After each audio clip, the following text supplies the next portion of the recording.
we've never not been in the situation. What has happened is they've perfected the insidious approach to it.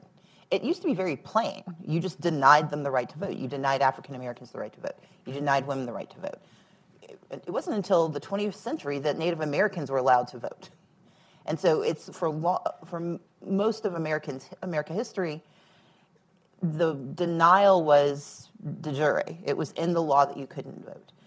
The Voting Rights Act forced it into de facto denial, and that was putting in place these obstacles and these barriers that on their face may seem fairly low bars to jump over, but when they're yoked together into a system, they make it difficult to vote. And the challenge that happened for us is the Shelby decision in 2013. Because, yes, people of good conscience voted for the Voting Rights Act, but so did people who just wanted to get reelected and didn't want to be called racist. And what happened in 2013 was that the guardrails that created, that kept de facto voter suppression in check, those guardrails were removed. Georgia, again, is one of the states that post-Shelby has implemented most of the rules that are considered to be the most insidious when it comes to voter suppression. And I think the inflection point has been the demographic change in America.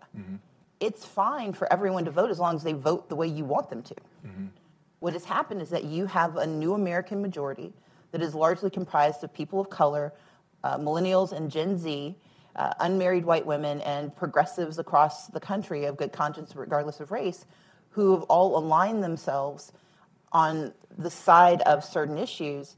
And the only way to stop those issues from gaining primacy and gaining voice is voter suppression. And that inflection point has accelerated the urgency on the other side, because you can only control public policy in a democracy by controlling who sets the policy.